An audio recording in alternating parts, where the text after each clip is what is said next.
Conquering our fears. How do we move past the intellectual and into our daily practice? When this journey to equity was started, there was a lot of confusion and a feeling of discomfort because we were able to see the world we live in through the eyes of people who may have worshiped, loved, looked, or thought differently than we did.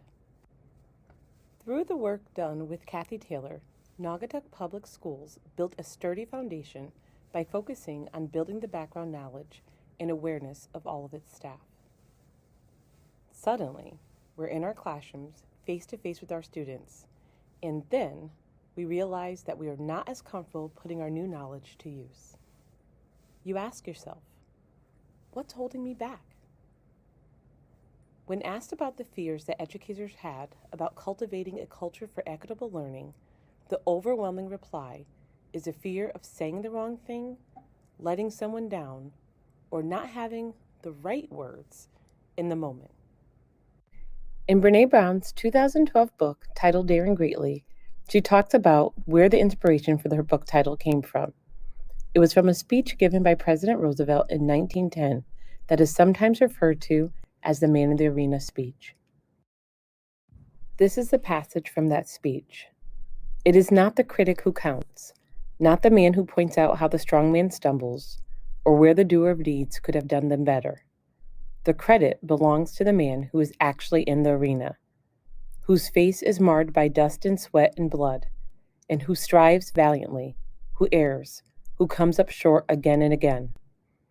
Because there is no effort without error and shortcoming, but who does actually strive to do the deeds, who knows great enthusiasms, the great devotions, who spends himself in a worthy cause, who at best knows in the end the triumph of high achievement, and who at the worst, if he fails, at least fails while daring greatly.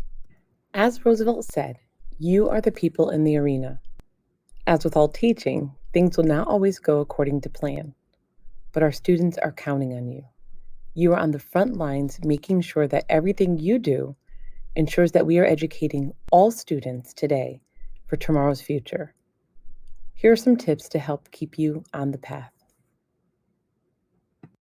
When teaching students about topics or responding to questions that may arise, center lived experiences.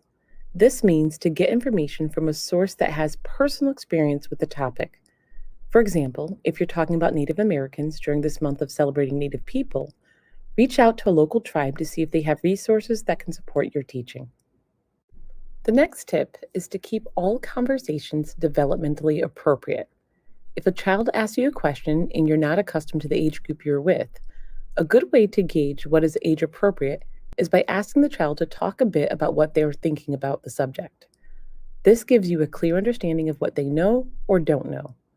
If in doubt, put the conversation on hold and get help before getting into murky territory. Last but not least is to be honest. With all the technology available to our students, they will know if you're not being truthful. Remember, if you're uncomfortable in the moment, there's nothing wrong with pressing pause and finding out more information.